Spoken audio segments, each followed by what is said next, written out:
I'm with North Carolina Cooperative Extension here in Guilford County. I'm one of your family consumer science agents, and I focus on foods and nutrition as well as physical activity and exercise. And speaking of physical activity and exercise, it is so important and vital to the health of our bodies in order to prevent chronic disease and to make sure that we can move throughout our life. So I really wanted to do a 4-part series, part of my Movement of the Month series, and really just kind of give some coaching on what it looks like to go from the warm-up phase of exercise all the way to the stretching and flexibility and cool down stage of exercise. So one of the first things that we want to start with today is simply warming up. How do you warm up?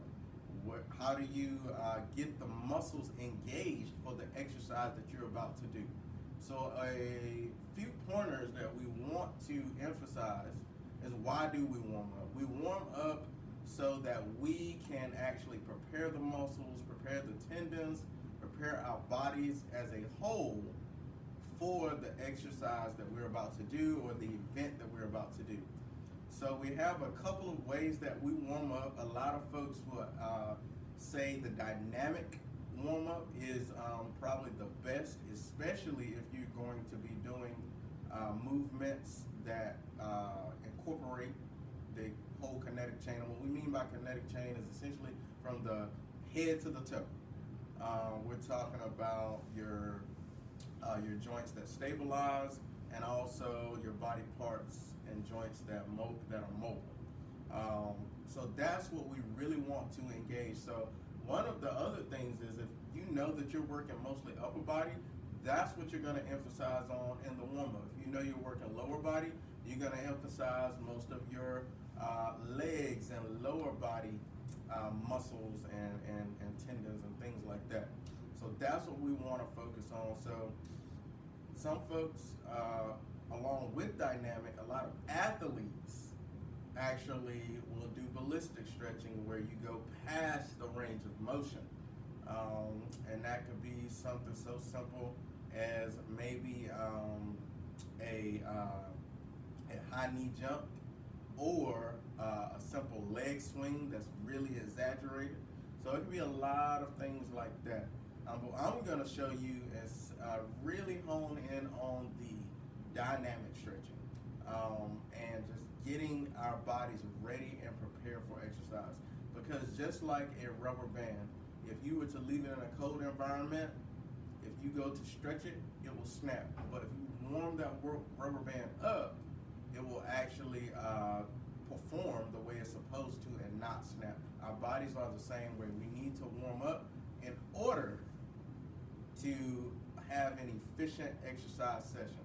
And just to bring it home, a couple weeks ago, maybe about a month and a half ago, Vincent was on his way to the store to get some simple note cards to go and study. And I saw a couple guys playing ultimate frisbee, and I decided I wanted to play. No warm up. I was in flip flops and regular shorts, and I go out and I hyperextend, and there goes a slightly pulled hamstring. So that's to bring it back home. I am better now, and I'm able to do these videos with you guys. So we'll talk about dynamic warm-ups, and yeah, I learned my life lesson. So all right, so here we go. So first, one of the things that I want to start with is just simply warming up the arms, maybe the upper body, and I like to start from head to toe. So we can go ahead and just give some simple neck rotations and stuff like that. So we'll go back and forth, nice and easy. No need to jerk, no need to rush the process. And we can simply go side to side.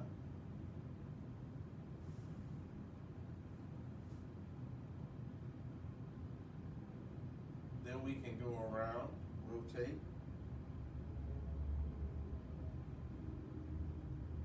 Nice and easy, and then back the other way.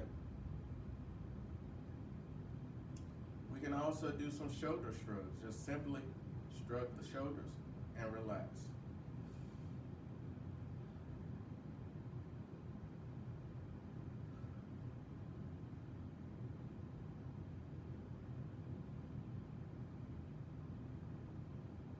And this is a good time to really practice your breath.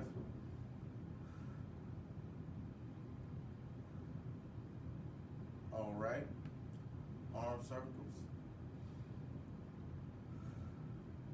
Nice and easy breaths.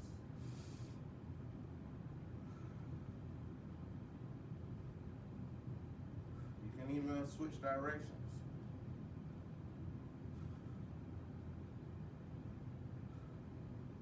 Now we can simply do a twist of the hips.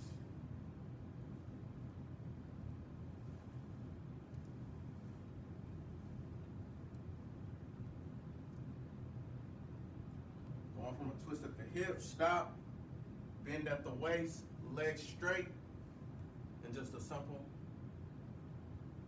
twist as you bend. Getting those hips engaged, getting that waist engaged, that torso. All right. Now we can continue to move our way down the kinetic chain, and we can actually maybe do some marching in place. Or if you're feeling super energetic, you can do some running in place, and we can vary this up. We can get some high knees in, getting those knees up. Then we can go right back to a light jog. We can pick up the pace with the running in place. We could even do side steps, running in place, side step. So it's just all in the way you want to vary it up. You can run backwards, come back to the top of your mat, do some back pedaling, and get those legs engaged. All right? Relaxing. You can do simple calf raises.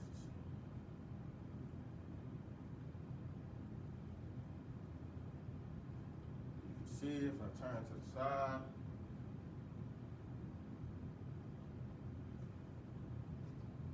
And once you've done that, you can do a reverse lunge to engage the legs. Like go off the mat a little bit. This is what this would look like from a side profile view. I come to the top side of my mat. Just like that.